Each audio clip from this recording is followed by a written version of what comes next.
Good day, podcast community. PeteKane here, podcast Pete and lifestyle coach.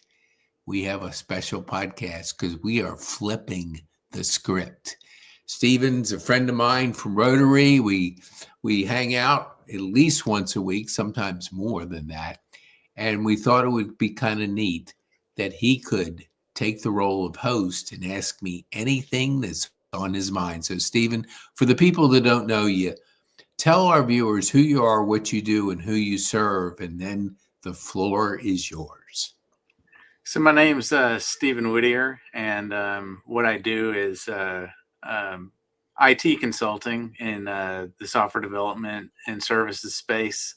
We do a lot of software development and cloud enablement, just to keep it brief.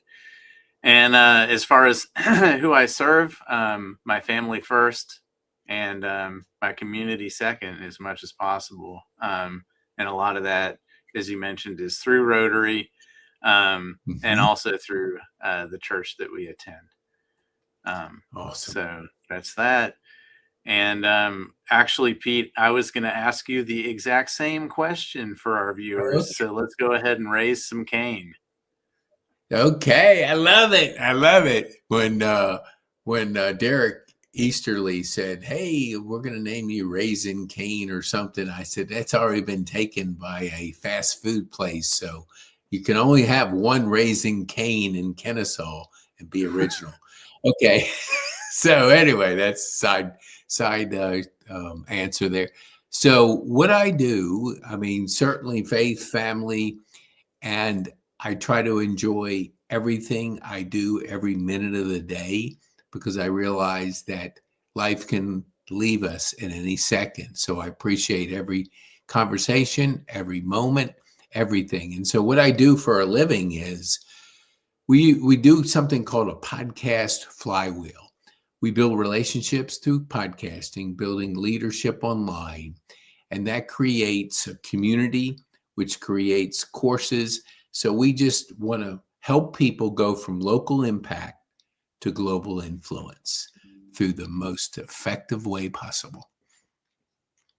Awesome. Thank you, Pete. So that leads me into my next question, which will take us down a winding road. But you've explained to us what you're doing now, but I wanted to kind of rewind and go back to the beginning. I know that you've had a lot of challenges in your life, both mentally and physically, and some career hurdles that you've gone through. And so I kind of want you to take us all the way back to the very beginning of your career and kind of how you got started, and what you were faced with, what you were doing, and then just kind of walk us through that, and then tell us how that kind of organically led you to what you're doing now. That's a great question. I think resilience and our ability to adapt has a lot to do with when things come at you, how you deal with them. I'll give you one quick story, then I'll go back to 18, where it started. When I was at Shepherd and I found myself there for a stroke, which took out my left side, you would go in to see a neuro or psychologist, whatever you want to call it. And I'm wheeling in to see her, and she kind of says, "How are you doing?" And, kind of not that, "How are you doing?" It was just that, "How are you doing?" And here you are, your left side's completely gone. You're glad you're alive, but two, you're trying to figure out, what do you do with just half your body? And so I told her, I said, "I'm doing great." And she said, no, really, how are you doing? And it was like, don't give me the old "I'm doing fine" thing. Tell me how you really are doing. And I just said to her, life is perspective. If you knew my story, you would know that this is not that big of a deal. And it goes back to 18, 17. I flunked English in high school. I was picking up range balls when my classmates were graduating. So I've never really graduated from anything because I missed the graduation in 8th grade. So I've never attended any graduation. So, but what it did, it taught me very early that you can get sidetracked, curveballs, things that you don't expect, and you got to figure it out. Now, I kind of figured it out, but I went through years and years of struggle because I was diagnosed when I flunked out of college. I went 2 times and didn't get through. I was finally tested and I had dyslexia and ADD. Now, I didn't know what dyslexia was, much less know how to spell it. And ADD, I kind of understood a little bit, but it was never my superpower till my stroke. And it became my superpower when I had 49 days to think about life and reflect on all the challenges that I overcame and had to handle through many years of up and down, depression, suicide, you name it. It was there because not having a college degree, every time I'd lose a job, which I lost it a lot of times, I was fired 5 times, I quit 5 times. So I kind of believe that I'm not employable. So that's why I do what I do today. And I always had side jobs, kind of like we talked about when you were assembling furniture when you were in between.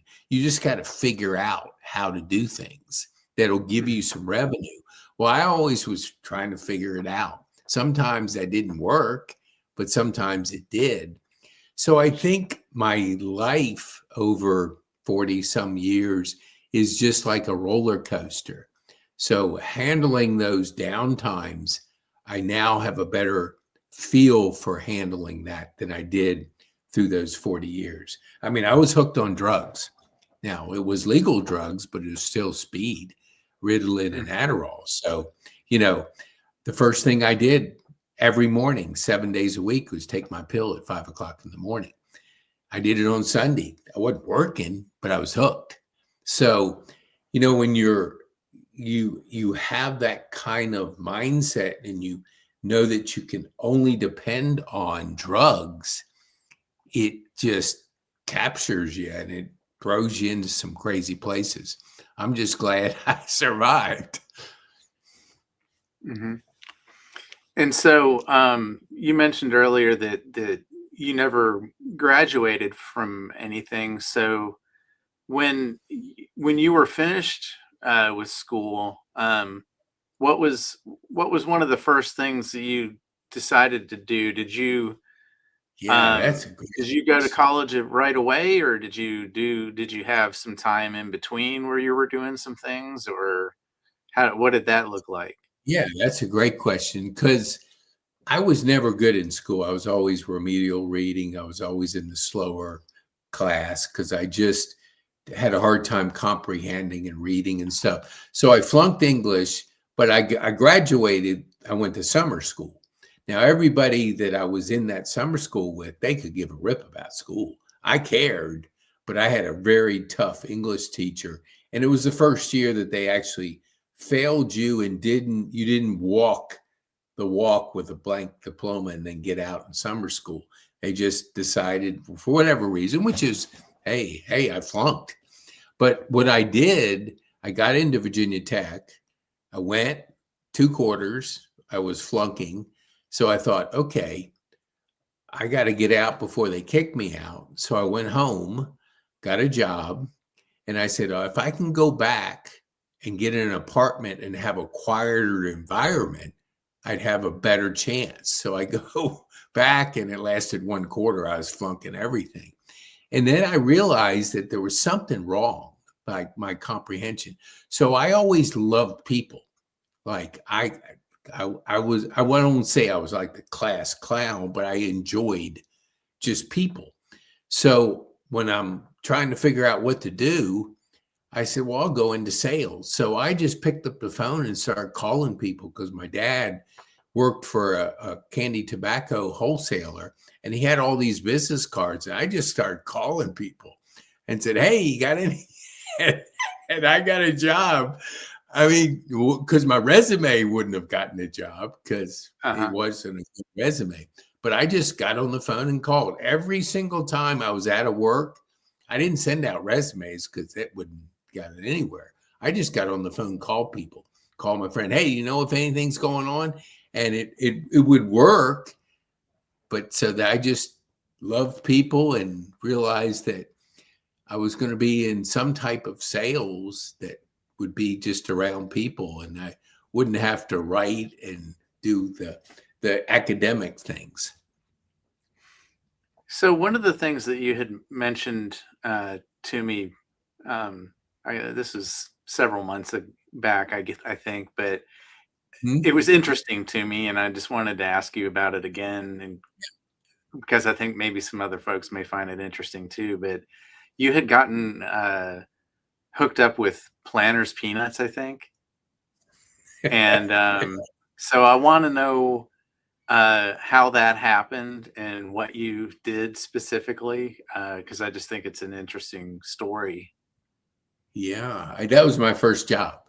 Because it was Planters Peanuts, and they were owned. They were eventually bought out by Nabisco, but yeah, I sold peanuts to stores, and I was the Mr. Peanut Man. I'd go into the Kmart stores, dress up in the costume, hand out samples, and just have some fun with people and sell a lot of peanuts. So all my friends got unlimited peanuts. Cashews, and you name it, anything that Planters made, I had plenty of it. And there's a cute story. Is part of that was Baby Ruth and Butterfinger. So during Halloween, there was, at the time, they made these quarter pounders of these candy bars. They were huge, and so I gave those away for Halloween. And I'm giving them away to the kids. Their eyes are just like big as saucers, and they're going crazy because everybody's giving the little fun size, but I'm giving these humongous 4-ounce candy bars. And I hear all this commotion, and I go to the front door, and there's like kids running down the road, and they're pointing at the house. They're going, "That's the house!" And so they were lining up to get those big candy bars that I got by being a salesman with Planters Peanuts. So from very early on, you were into sales and Yes. very sociable, getting involved with as many people as possible. When you went to Virginia Tech, you by this point you had already done some of this stuff. Did you have a major declared that Yeah, was in a I mean, I similar was, vein, or were yeah, you just kind of getting in there and feeling your way around? Because I well, mean, that's I what I did when I started. yeah, my brother was 2 years older than I was, and he was a business major, and he would try to help me. And so I was in business classes. And so the second time I go up there, he goes, "Hey, Pete, take this history class." This is sure A. This guy will give everybody an A. Well, I got a B minus. So I realized that even sure A's were not in my future. But I was business related courses. The ones, I failed more than I don't think I ever got an A in my any class. High Mhm. school, college. I mean, that was never something I was able to enjoy. So you just got on the phone and worked it out, right? I, you And know, I think it's just because you can't do it the other way, because you send yeah. a resume and they go, "Oh, where's your college degree?" Throw it in the So pile. so that, before your stroke, I think you were doing a lot of sales and marketing. And can you tell us a little bit about, I don't know, some of the highlights, Yeah. some of your favorite things, maybe some of the more important things that you learned during that phase? Yeah. I ended up, um, after Nabisco moved me down here, I was traveling all the time, and had my first daughter, and I didn't want to be gone all the time, so I left, and I ended up working about 13 years in food distribution, And my daughter, that was the first part of like Facebook. And she said, Dad, hey, you like marketing, you'll like this Facebook. And I went, nah, it's college kids. That's not for me. And, I just kind of shrugged it off for a while. Then finally she convinced me to check it out. And all of a sudden I'm getting connected to all my nieces and nephews and brothers and sisters because we were down here alone. So I kind of got very interested in the online marketing. I ended up doing some social media marketing when it first started out. And I just liked marketing in general, mainly because the strategy. I just love strategy. Everything I do, I try to reverse engineer it and figure it out. So it was just all because I wasn't a chef. Most of the people I worked with were ex-chefs. I was just, a person that loved people and I love marketing. So I would help my restaurants with their marketing, and it had to do with online marketing. So I spent quite a few years doing that, which led to a full-time digital marketing company before my stroke. Probably about 5 years I had it. But that probably gave me a stroke because Google would change it. Every 6 months they were changing it. I like to make sure I got a good strategy. All of a sudden you got figured out and then they're flipping the thing upside down. So I never could get ahead of the curve, whatever. Yeah, that's absolutely true. I mean, so I worked in a digital agency for a long time, and most of the applications that we were working on were for marketing for companies. Yes. And while my role was more on a technical end of things, we were a team. And at the end of the day, we're promoting and marketing Mm-hmm. for different companies. And you pick your platform, Google being one of them. They definitely kept us on our toes, the way that they would constantly change the rules. And so, on one hand, I guess that kept people employed. But to your point, it's kind of stressful too. Very, very stressful when things are not going as you expect. And it's actually a hindrance rather than a help to what you're trying to accomplish. And it's almost like the antithesis of marketing at that point. You're kind of almost, you get into a position where you feel like you're um, putting yourself in a bad place, or giving yourself a bad name when your intentions have never changed. It's just all the underlying technology is not necessarily cooperating, right? You hit the nail on the head. It's exactly because 99.9% of the people have no earthly idea what goes on under that hood or on the Hmm. internet. And they just want results. And when results are just vary by how the algorithms work, how they set the rules, Yeah. you can't say, well, it's Google's fault. You're the person running it. So you're always waiting for that shoe to fall when the next update would come in, and it would take your listings and some of them would just drop completely off because Yep. changed something that made it Yeah. not perform like it did before. Yeah, and your customers and stakeholders are the first to notice before you even see it. And Oh yeah, yeah. and all of a sudden your phone's ringing off the hook, and it doesn't Yes, matter what time of day or what day, or yeah. Um, I've exactly. been in that a little bit. I'm definitely not a marketer, but definitely supported, like I said, a lot of the technology that enabled it, and so we're all in the same boat.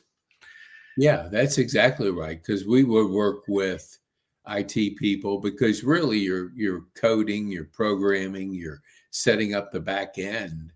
And that's not something that I would do, but I would just kind of get the other side, but collaborate with people like yourself. Right. And so you've got all this background and, working with people and doing all this promotion, and so that all of that set the foundation for where you are now, with the podcasts. And just I'm constantly getting updates on social media platforms, seeing you interviewing different folks on your show, and just building a really vibrant online community of people from all kinds of different backgrounds. So that's really impressive. And like, do you mentioned this school thing to me right before we got on the recording here, and I was wondering if you could tell me and everyone else a little bit about that, because I think in the email that you, or the text message you had sent to me a little bit earlier, that was the first I had heard of it. So if you could give us a little bit of background Yeah. on that and what you're aiming to accomplish with that. We had always wanted to connect people through all the podcasts, because once I learn a person's story, who they serve, it's easier to make those connections when you know that. So I think of a podcast as you're learning, you're curious, you perform a digital asset, which we want to do, and we get a chance to hear somebody's story. And I can remember literally 400 stories. I can't remember the facts or anything, but I can remember stories. So we had a platform, we still have it, and we were wanting to create that community. So because people would say, "Hey, I want to meet Stephen. I heard this podcast," and it was just awkward to try to. You send an email, and sometimes the email would go into spam, and you don't want to be go, "Hey, did you get my email?" So it was time consuming to do some of that. Now I had a buddy, and he does live streaming and podcasting like I do.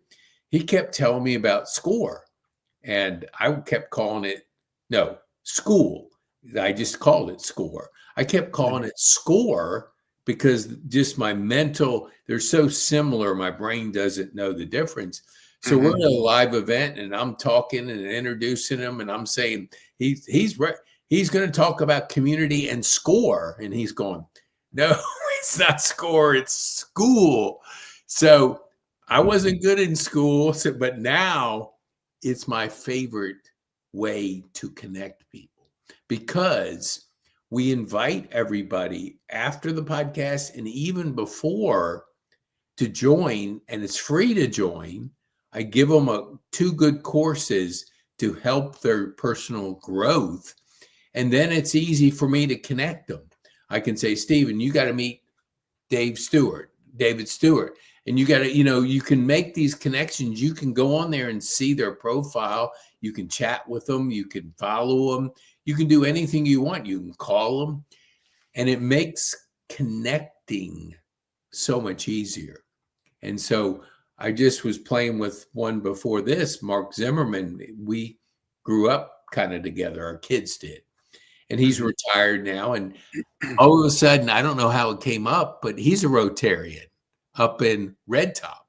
He went to the Rotary International 100th year, because they had it in 2017. They had it at the Georgia International Convention Center, and he was the general manager of it. But they wanted him to go to Seoul, Korea, to talk with the people about that convention that was coming to Atlanta. So he retired, moved up to the mountains, and joined Rotary up there. And he loves the idea of giving back, the idea of what we do, helping people in the community, just doing all the things that you do on a regular basis in this Rotary. And he even said, "Oh, I know somebody in your Rotary club." And it was Keith Altabelli, who is his CPA. So I think the long and short of it, it makes it easier to connect people.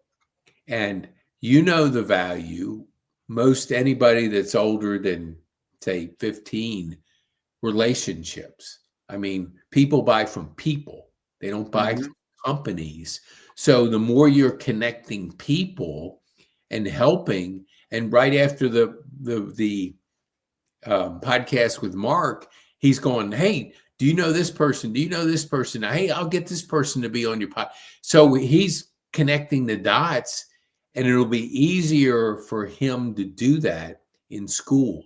It's the fastest growing platform. And my friend had been after me for about 3 months.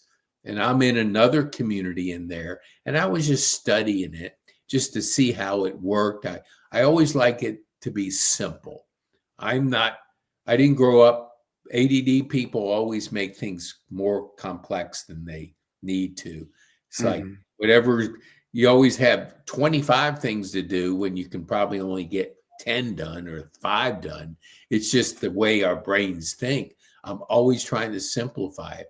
And this is a simple program that allows us to teach, connect, and give everybody the ability to create their own community. And it's just communities within communities. A long answer for a short question. No, that's fine. That's great. I'm glad that you put that out there. And just a couple things there. I'm sure that like you mentioned, ADD folks, their brains are in like hyperdrive mode all the time, right? I think is what you're getting at here. Active brain. And tend to make things a little more complicated than they necessarily need to be. And the fact that you've been able to kind of acknowledge that and rein it in a little bit, I'm sure that not only does it help you stay focused, but it probably helps you a lot with the anxiety that feeds into the ADD itself, I would imagine. So that's Yes. really empowering. So you're the master of connections, and I work on you and so this is this Skool chapter is just another tool in your kit, or another I guess like another step to expand upon that. And I mentioned earlier you have guests on all the time, I see, and some of them are quite high profile, I would say. But I wanted to talk to you a little bit about Rotary, but before we get into the questions about that, I just wanted to point out that, when I joined Rotary, it was kind of unorthodox the way that I went about doing it. And I didn't know anyone, or so I thought. My first day there, though, I walk in and I'm like, hey, wait, I know this guy, or at least I recognized you because I had been to your church before. Yeah. Oh, yeah. So I knew you too. I mean, I recognized. I didn't know you well, but I knew you. Right. So you're definitely out there. Yeah. So that's fantastic. But like I said, I wanted to ask you a little bit about your Rotary journey, and I know that there's a couple different chapters to that too. And I wanted you to talk to us about both of those. I know that you have an earlier chapter that started in Virginia. And then some time passed, and then a second chapter started up here. So if you could talk to us about that, some of the highlights, the pros and cons, but I'll hand it over to you. It started actually because I've been here for 40 years, but about 20 years ago, I joined the North Metro Rotary, and I was very involved on the board. Ran their golf tournament. That was their biggest fundraiser. And I loved it. However, my job changed and I would travel and I couldn't maintain the weekly meetings, trying to make up and do everything. Back then it was, and things were a little bit different back then, right? Yes. Yeah. You had to do makeup meetings when you traveled. Yeah. Yep. And it was, very demanding for somebody younger, building their career. And you love the people, you love what it's doing, you love everything about it, but it just was so restrictive in the commitment to doing something. You always had to, when you were gone, you had to figure out, where is a Rotary I can attend, and can I go to a breakfast one because lunch is sometimes harder, all those things that you're playing gymnastics with. So I had to leave. And then back a couple of years ago, I was at a KBA event, which is an association for anybody that's not familiar with that term. And Mara we were sitting beside each other, and she mentions Rotary. And I said, "Oh, really? I used to be a Rotarian. Where do y'all meet?" And she said, "Copeland's." I said, "Dang, that's right up the street from where I live." So I remember like it was yesterday when I walked in that room. I felt like it was a concert, like, we're used to as young kids. Energy. I mean, it just, you could feel it when you walk into the room, people enjoying being together. And so it was not what I was used to. Not that it wasn't, but it was very diverse now versus back then. It wasn't nearly as diverse as it is now. So it was a completely different experience. And where Virginia comes in is that's where I'm from. But I went up there, kind of what you've done a few times is visit other Rotaries. And I visited one like us, which was out in the suburbs. And I went to another one, and it was like the old Rotary that I was used to. It was completely different. So there's an evolution out there. I mean, they're changing, they're adapting, they're bringing in a very diverse group of people, and it's just a wonderful organization that has evolved. And some are moving faster than others, and our Rotary is definitely on the cutting edge of that change. Yeah, absolutely. So when you were with would you say North Metro? Mhm. Just out of curiosity, how old were you when you started with them? I would say it was, let me see, probably 30, young, in my 30s. I probably have to And go back. I could probably figure it out, but maybe early to mid 30s. yeah, and so that was around the age where my dad was when he joined a Rotary Club. Back when I was a kid, Hmm. or Oh, really, really? I guess, early teenager. Um, I don't really have a whole heck of a lot of information on his Rotary journey because he passed away when he was pretty young.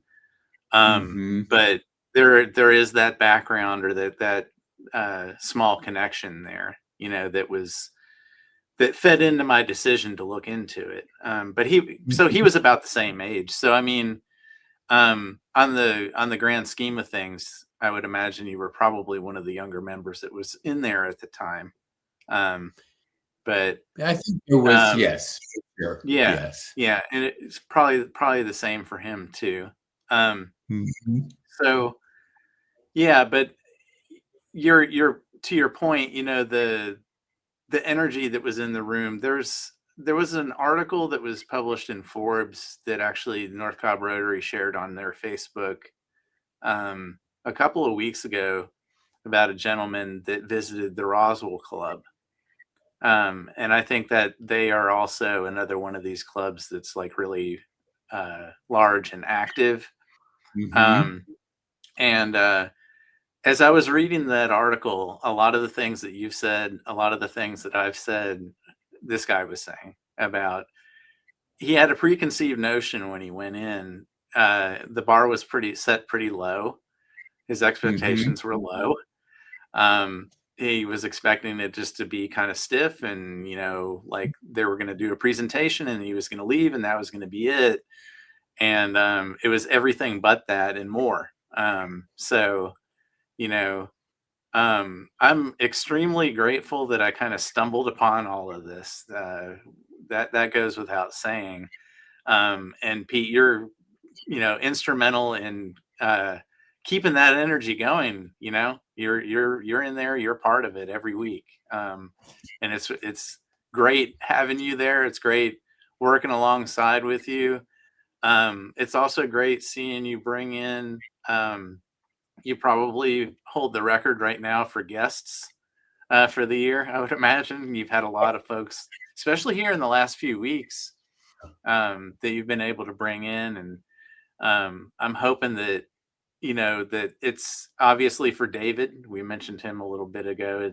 He just Mhm. joined, so it had a big positive impact for him. And looking forward to working with him some more. We've done some stuff. He came out to KSU last month. Um, Hmm.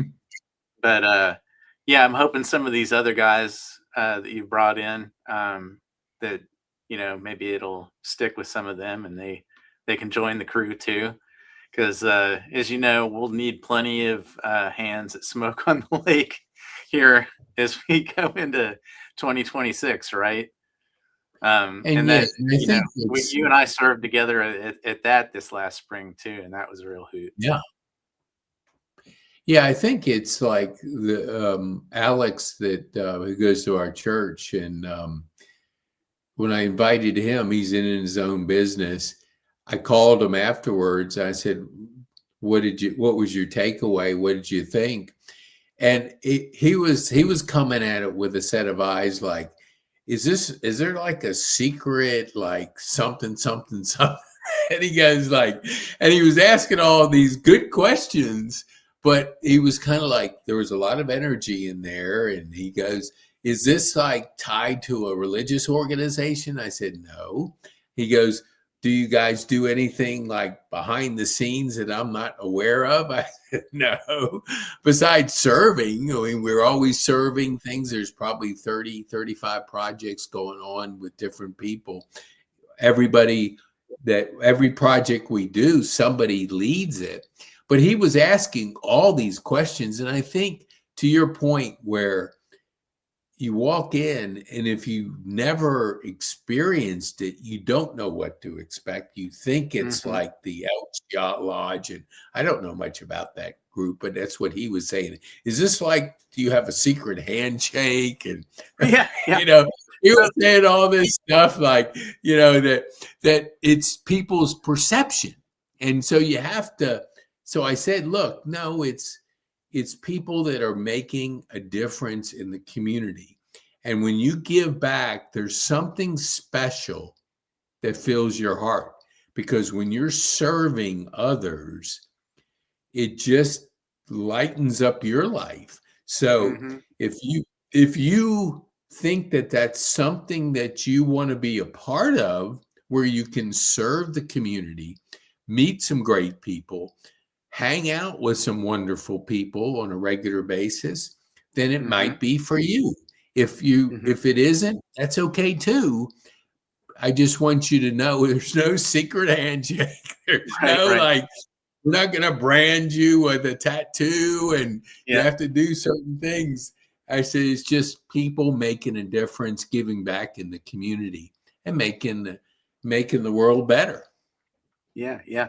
So yeah, my wife and I, Christy, when I first joined, it was all tongue in cheek, but a lot of what you mentioned, came up. Like, is this a secret society? No, it's not the Masons. No, it's not Bohemian Grove. No, we don't have a chant. We don't have weird haircuts. There's like, it's just we get together once a week for our meetings, and then we plan and we execute, doing service in the Mhm. community, and that's the gist of it. And so she kind of followed along, and she would hear and see the things that I would post on social media, and um, she was like, well, this is great, this is awesome, I'm glad you're doing it, but didn't really think much outside of that Mhm. until, and I'm not saying she's looking to join, but she came to our meeting when we presented the grant to North Cobb High School band, and the Mhm. band director and principal were there. The mayor was there,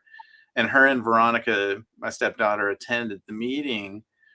And at the end of the meeting, Christy said, "This is really awesome, and I'm going to need some time to let this sink in." Like, Mhm. it really, I don't know, obviously, like what I was just saying, there's all the tongue in cheek, but I think that her picture of it in her mind was just boring, maybe. Kind of like, Mhm. okay, you guys just get together and talk and then have breakfast and go home. Mhm. Um, but then, when she saw all the different things like the that were in the presentation, and the sunshines and the things that people had to share, it just made like a really, really big impact, and she was really impressed. And so I'm just really, really excited by all of that. I'm really excited that you and I met and get to hang out and do things. Yeah. Um, and like, just, it's kind of funny, but we're like going into 2 weeks now without a meeting, and I'm like, I feel kind of uh, out of sorts a little bit. Yes. I did. And so I'm really looking forward to the meeting next week. I attend regularly. I think you do too. I think I've seen you at like almost, if not every one. I think you might have been out of town with family like one time or something, but I see you there like every single time I'm there. You're there bright and early too. Yeah, I So love. yeah, really looking forward to get back in there. Yeah, I do. That's my. I never realized it before my stroke. I'm kind of an introvert extrovert, Right. and I have to have that recharge. But when I'm going on Thursday morning, I'm ready to just go have a good time and connect, Mm-hmm. enjoy. And I think what also is really cool is when you look at and so many. I had a person on my podcast right before Christmas, and she's been in the Vinings Rotary for 8 years. Didn't know it.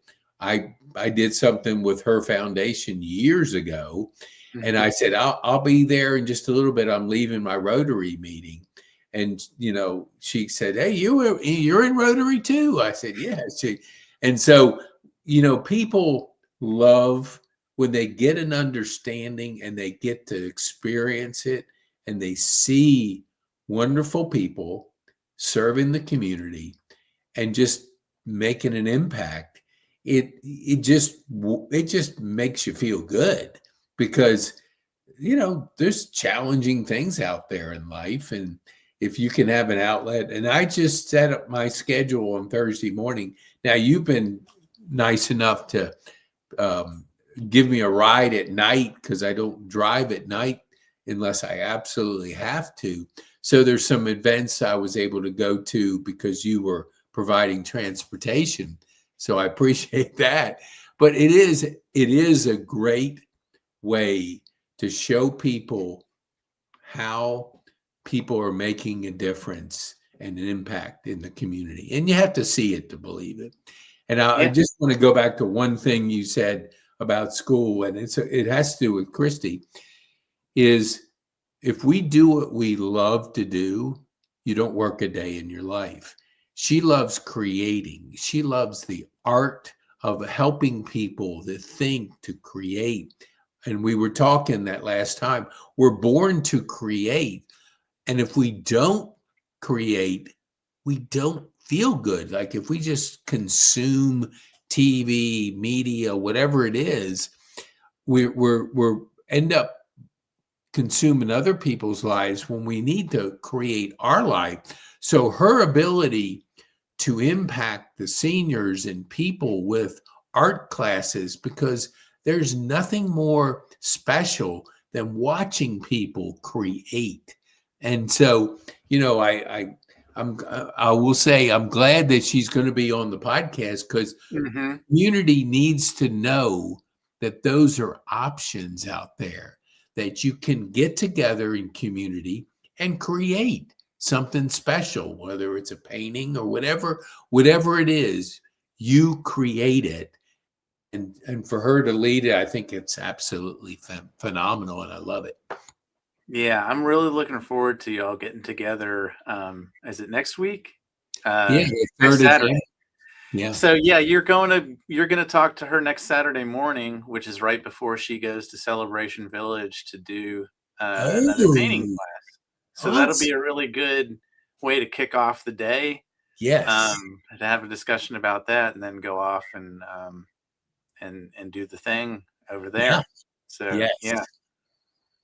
Yes, I know the Celebration community. They're a wonderful community.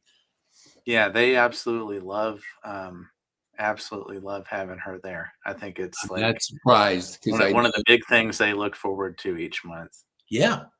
And that's because I lived in a 55 and older just like that. And I could see the ones, because there was an art teacher who did what Christy does at Celebration. And it was just such a big hit because they could get together, hang out, and create.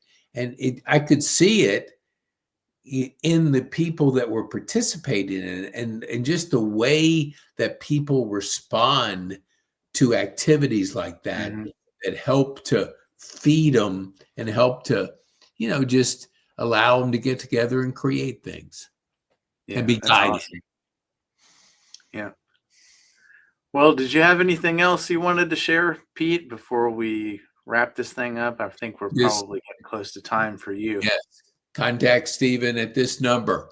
Look, if you want to come and visit and see a special place, Rotary, Thursday morning at Copeland's, you can reach out to Stephen or myself.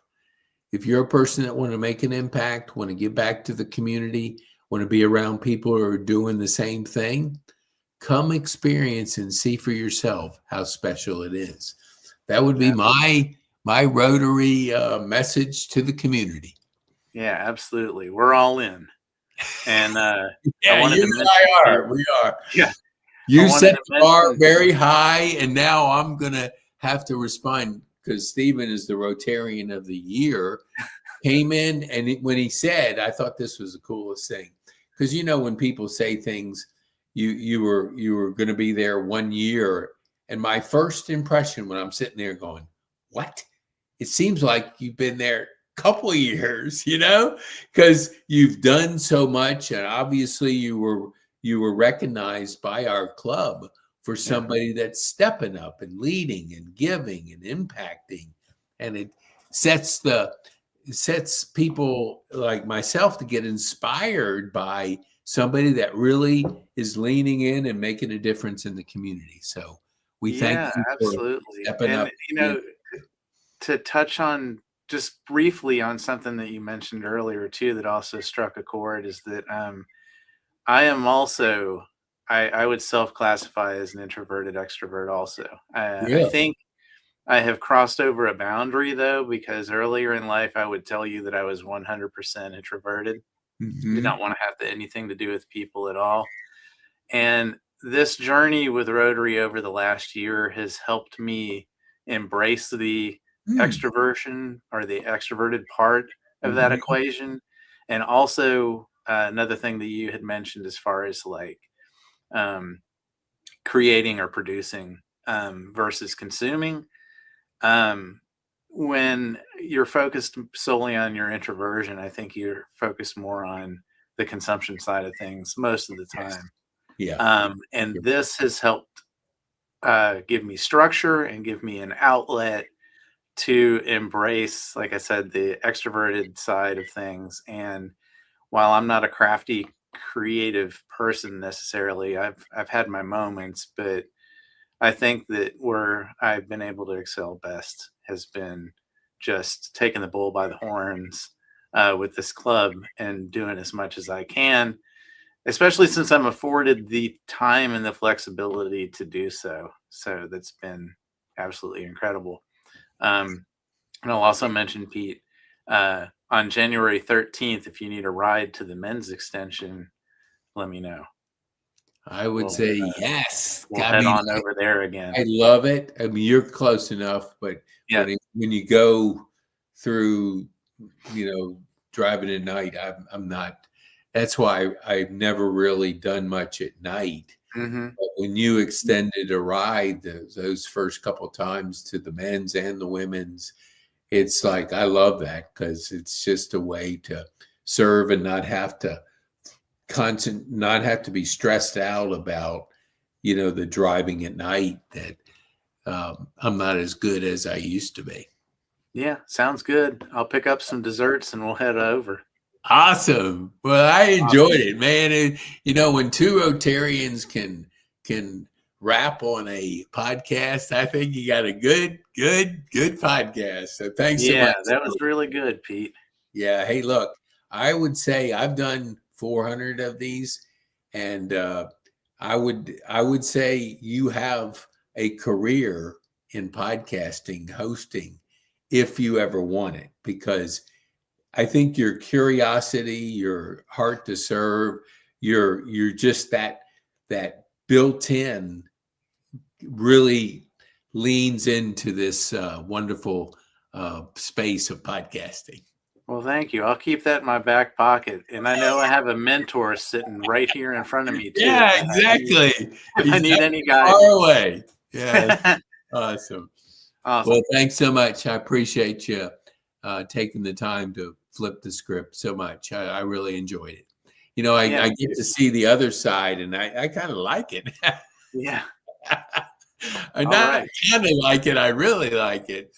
So thanks so much for hosting this and doing this, Stephen. I appreciate you. Yeah, you're welcome. Anytime.